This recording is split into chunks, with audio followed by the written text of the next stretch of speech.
Em agosto de 1989, no interior de Londrina, Paraná, uma descoberta macabra abalaria todo o estado. 9 corpos foram encontrados enterrados em uma propriedade rural, 3 gerações inteiras de uma mesma família, exterminadas em uma única noite. Suas últimas horas registradas em gravações de áudio que fariam até investigadores experientes perderem o sono. O que começou como uma dívida de apenas 5.000 cruzeiros, equivalente hoje a cerca de R$18 mil, se transformou na vingança mais brutal já documentada na região. A família Cardoso, proprietária de terras há 4 gerações, havia decidido que certas dívidas só poderiam ser pagas com sangue de toda uma linhagem. Mas antes de revelar os detalhes dessa carnificina que varreu avô, pais e netos da face da terra, é preciso entender como uma quantia aparentemente pequena desencadeou uma guerra que deixaria 2 famílias completamente extintas e uma comunidade inteira vivendo com medo. O ano de 1989 no Brasil era marcado pela hiperinflação galopante. O cruzeiro novo estava perdendo valor a cada dia e muitas famílias rurais dependiam de empréstimos para sobreviver até a próxima colheita. No município de Cambé, região metropolitana de Londrina, essa realidade era ainda mais cruel. Joaquim Cardoso, patriarca de 62 anos, controlava há décadas o comércio local de café e soja.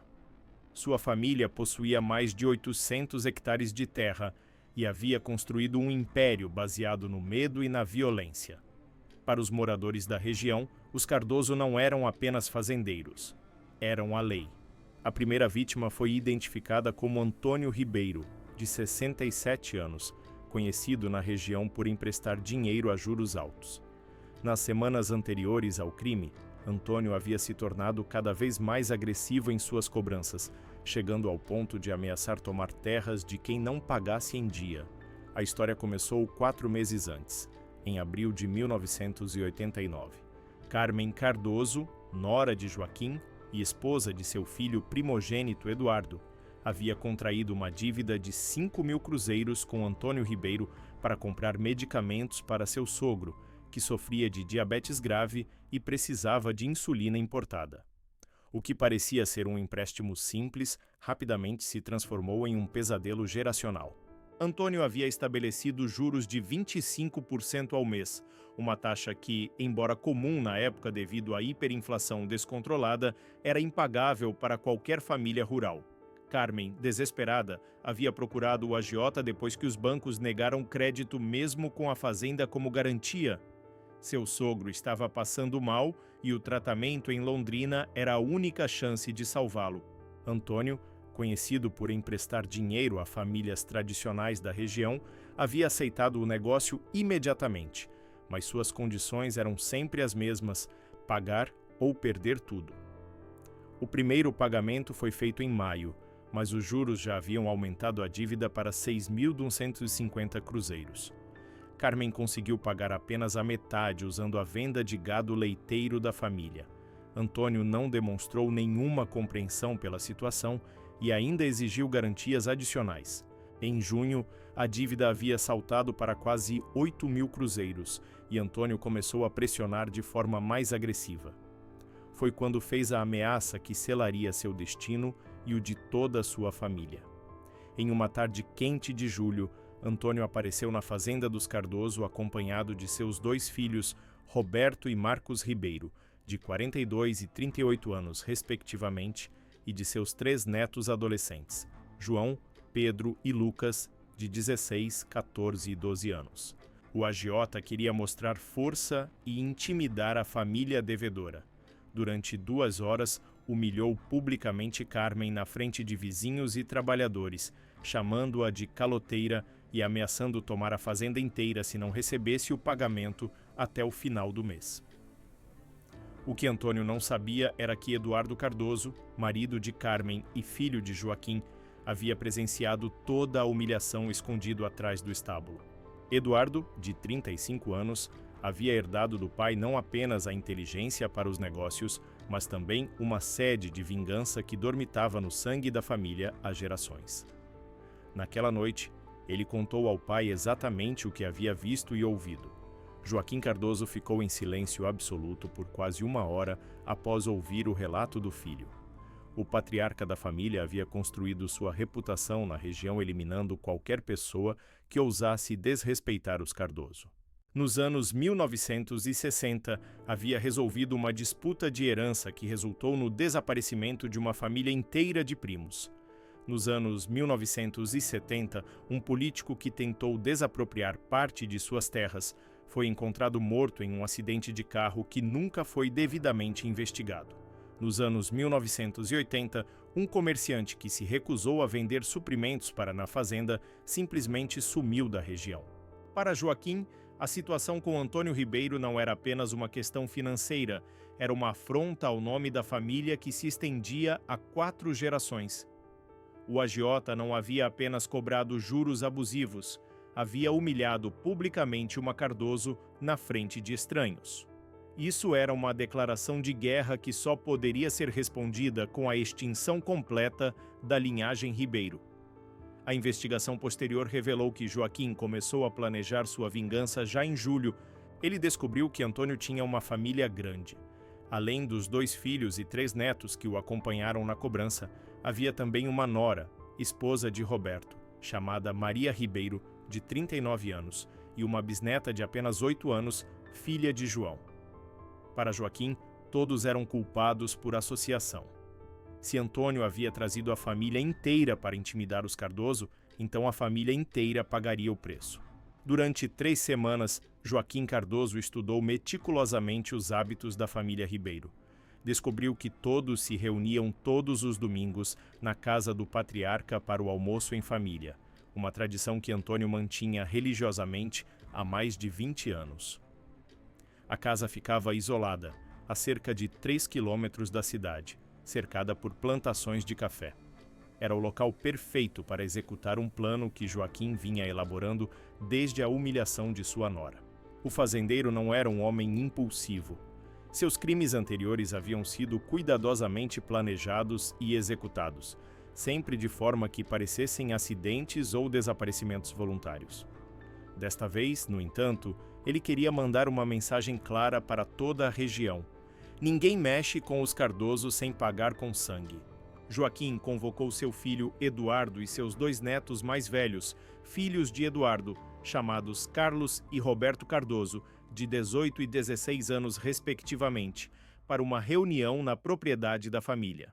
Durante 5 horas, explicou exatamente o que aconteceria no domingo seguinte, 6 de agosto de 1989. O plano era brutal em sua simplicidade. Os Cardoso esperariam até que toda a família Ribeiro estivesse reunida para o almoço dominical, invadiriam a casa e eliminariam cada membro da família, desde o patriarca de 67 anos até a bisneta de 8. Joaquim não queria apenas matar os Ribeiro, queria apagar completamente sua existência da terra. A propriedade dos Ribeiro ficava em uma região isolada, cercada por cafezais que ofereciam cobertura perfeita para a aproximação. Joaquim havia escolhido um domingo porque sabia que os vizinhos mais próximos estariam na igreja da cidade e não ouviriam os disparos. Durante a semana que antecedeu o massacre, Joaquim e sua família prepararam arsenais e estudaram cada centímetro da casa dos Ribeiro. Eduardo ficou responsável por conseguir armas suficientes para eliminar 9 pessoas rapidamente. Carlos e Roberto foram encarregados de estudar as rotas de fuga e garantir que nenhuma testemunha escapasse viva. A investigação posterior revelaria detalhes ainda mais perturbadores sobre os preparativos. Joaquim havia comprado um gravador de fita cassete profissional em Londrina, planejando registrar os últimos momentos da família Ribeiro. Segundo seu depoimento posterior, ele queria documentar a vingança para que outros na região soubessem exatamente o que acontecia com quem desrespeitava os Cardoso. Além disso, Joaquim havia preparado covas coletivas em sua própria propriedade, planejando enterrar toda a família Ribeiro em um buraco comum para que nunca fossem encontrados. Na manhã de 6 de agosto de 1989, um domingo ensolarado que contrastava com a escuridão dos eventos que estavam por vir, Joaquim Cardoso e sua família se dirigiram para a propriedade dos Ribeiro em 2 veículos. Eles chegaram ao local por volta das 11h estacionando a cerca de 500 metros da casa, escondidos entre os cafezais.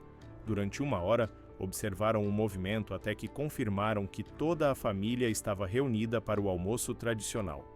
Às 12h15, quando todos estavam à mesa, Joaquim deu início ao seu plano de extermínio. Eduardo Cardoso e seus 2 filhos se aproximaram da casa pela frente, armados com espingardas e revólveres. Joaquim, apesar da idade, cercou a propriedade pela lateral para evitar fugas. O primeiro a morrer foi Antônio Ribeiro, alvejado pelas costas quando tentou se levantar da mesa ao ouvir os gritos na porta da frente. Roberto e Marcos Ribeiro tentaram proteger os filhos, mas foram rapidamente abatidos por Carlos e Roberto Cardoso. Maria Ribeiro, a nora de Antônio, tentou escapar pela porta dos fundos com a bisneta de 8 anos, mas foi interceptada por Joaquim, que as executou friamente no quintal. Os 3 netos adolescentes, João, Pedro e Lucas, foram os últimos a morrer. As gravações posteriores revelaram que eles imploraram por suas vidas por quase 15 minutos antes de serem executados. Joaquim fez questão de explicar a cada um deles por que estavam morrendo. Porque seu avô havia desrespeitado a família Cardoso e humilhado uma de suas mulheres. Para Joaquim, era importante que mesmo as crianças entendessem que estavam pagando pelos pecados de seu patriarca. O massacre durou aproximadamente 45 minutos. Quando terminou, 9 corpos espalhados pela casa e quintal dos Ribeiro marcavam o fim completo de uma linhagem familiar. Joaquim e sua família passaram as 2 horas seguintes limpando evidências e preparando os corpos para o transporte. Um por um, os 9 membros da família Ribeiro foram colocados em sacos plásticos e transportados para covas previamente cavadas na fazenda dos Cardoso. Joaquim havia planejado cada detalhe: cal para acelerar a decomposição, localização isolada para evitar descoberta acidental e profundidade suficiente para que os corpos nunca fossem encontrados por animais selvagens. Durante 4 meses, o desaparecimento da família Ribeiro passou quase despercebido pelas autoridades locais. Antônio não era querido na região devido aos seus métodos de cobrança, e muitos assumiram que a família havia se mudado para escapar de possíveis vinganças de outros devedores.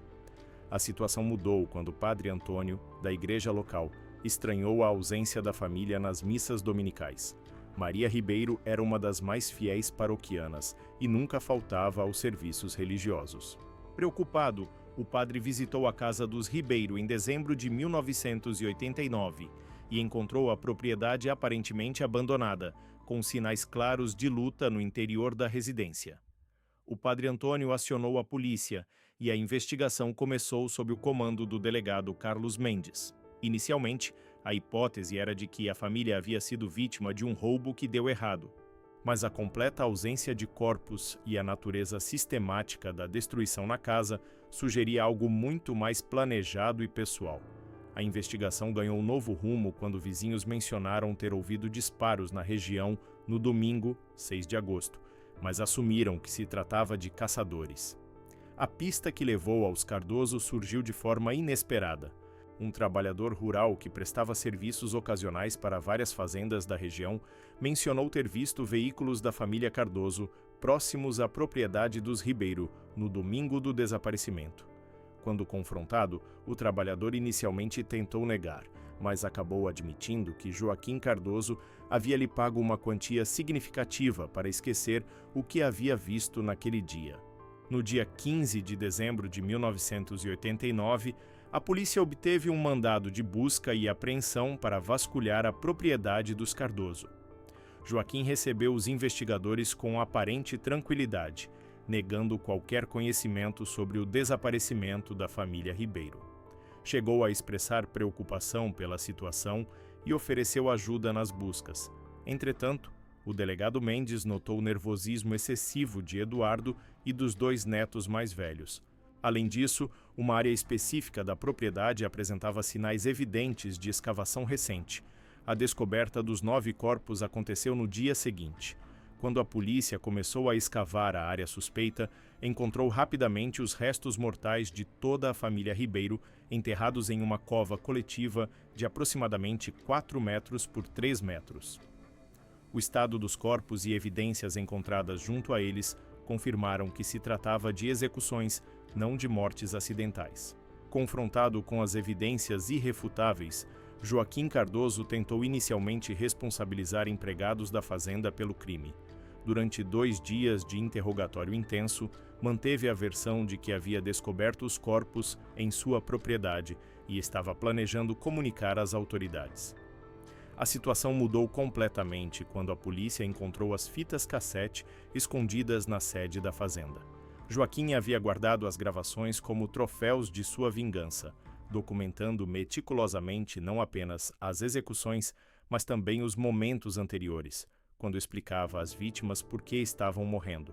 Quando o delegado Mendes reproduziu os primeiros minutos da gravação na presença de Joaquim, o fazendeiro desmoronou completamente. A evidência era incontestável. Sua própria voz estava registrada, ordenando as execuções e justificando cada morte.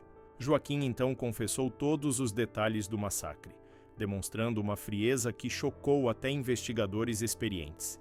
Ele explicou metodicamente como havia planejado o extermínio da família Ribeiro, estudado seus hábitos e executado cada etapa de seu plano de vingança. Em nenhum momento demonstrou arrependimento pelo que havia feito. Pelo contrário, mantinha que havia protegido a honra de sua família e dado o exemplo necessário para que outros soubessem as consequências de desrespeitar os Cardoso. Eduardo Cardoso e seus 2 filhos foram presos no mesmo dia. Eduardo inicialmente tentou alegar coerção paterna, mas as gravações revelavam participação voluntária e até sugestões próprias sobre como tornar as execuções mais eficientes. Carlos e Roberto Cardoso, mesmo sendo menores de idade na época dos crimes, foram processados como adultos devido à natureza brutal dos assassinatos e à clara premeditação envolvida. O julgamento da família Cardoso começou em março de 1991 e se tornou um dos casos criminais mais acompanhados da história do Paraná. A promotoria, liderada pelo promotor João Silva, pediu penas máximas para todos os envolvidos por homicídio qualificado múltiplo. Durante o julgamento, a defesa tentou argumentar que os crimes haviam sido motivados por legítima defesa da honra familiar e estado de perturbação emocional. Esta estratégia foi completamente destruída quando as gravações foram reproduzidas na íntegra durante as sessões do júri. Os jurados ficaram visivelmente perturbados ao ouvir não apenas os gritos de terror das vítimas, incluindo as crianças, mas também a frieza calculista com que Joaquim orquestrou cada execução. Particularmente chocante foi a parte da gravação onde Joaquim explica calmamente para a bisneta de 8 anos por que ela precisa morrer, descrevendo como seu bisavô havia desonrado a família Cardoso. Carmen Cardoso, a nora por quem os crimes supostamente haviam sido cometidos, prestou um depoimento devastador contra a própria família. Ela revelou que jamais havia pedido vingança e que se sentia responsável pela morte de 9 pessoas inocentes, incluindo 4 crianças. Em julho de 1991, após 8 dias de deliberação, o júri condenou Joaquim Cardoso à pena máxima, prisão perpétua. Eduardo Cardoso recebeu 40 anos de prisão. Carlos e Roberto Cardoso, devido à idade, foram condenados a 25 anos cada um em regime fechado. O juiz responsável pelo caso, Dr. Fernando Santos, classificou os crimes como o mais brutal extermínio familiar já julgado neste estado, um ato de barbaridade sem precedentes na história criminal brasileira. As consequências dos crimes cometidos pela família Cardoso se estenderam muito além das penas de prisão. A comunidade de Cambé ficou traumatizada pelo conhecimento de que uma família inteira havia sido exterminada por uma dívida de valor relativamente pequeno. Muitas famílias que haviam contraído empréstimos com outros agiotas da região conseguiram renegociar suas dívidas, pois os próprios credores temiam se tornar alvos de vinganças similares. Joaquim Cardoso morreu na prisão em 1998, aos 71 anos, vítima de câncer no estômago. Até seus últimos dias, manteve que havia protegido adequadamente a honra de sua família e que faria tudo novamente se necessário. Nunca demonstrou arrependimento pela morte das crianças. Eduardo Cardoso cumpriu 35 anos de sua pena e foi libertado em 2026, já com 61 anos. Durante o período no cárcere, tornou-se profundamente religioso e trabalhou como conselheiro espiritual de outros presos. Após a libertação, mudou-se para outro estado e cortou completamente os vínculos com o Paraná. Carlos e Roberto Cardoso tiveram destinos diferentes. Carlos foi libertado em 2016, após cumprir 25 anos de prisão. Segundo relatos, conseguiu se reintegrar à sociedade, mudou de nome e trabalha atualmente como mecânico em uma cidade pequena do interior de São Paulo. Roberto nunca conseguiu superar a culpa pelos crimes cometidos na adolescência. Em 2010, foi encontrado morto em sua cela, aparentemente vítima de suicídio. Uma carta deixada por ele revelava pesadelos constantes com as crianças mortas e incapacidade de viver com o peso da culpa. Carmen Cardoso, a mulher por quem os crimes foram supostamente cometidos, nunca se recuperou do trauma. Após o julgamento, desenvolveu depressão severa e se isolou completamente da comunidade. Em 2005, foi encontrada morta em sua casa, vítima de overdose de medicamentos antidepressivos.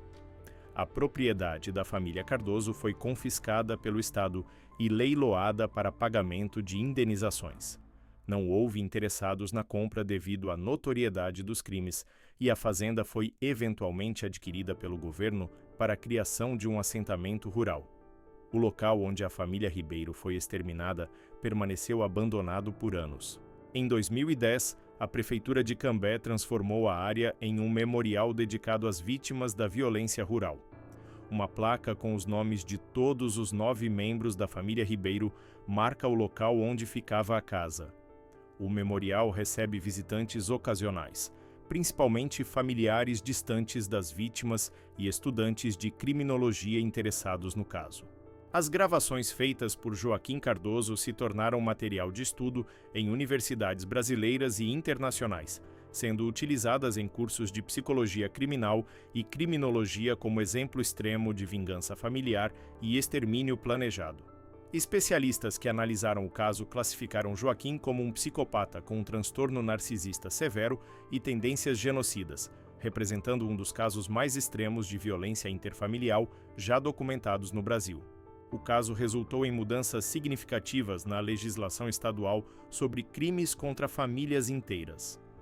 O Paraná foi o primeiro estado brasileiro a criar leis específicas para punir extermínios familiares, reconhecendo-os como crimes hediondos com agravantes especiais. Além disso, programas de mediação de conflitos rurais foram implementados para evitar que disputas financeiras escalassem para violência extrema. Hoje, mais de 30 anos depois, os moradores de Cambé ainda se lembram do caso com horror. Muitos consideram que a região nunca se recuperou completamente da marca deixada pelo extermínio da família Ribeiro.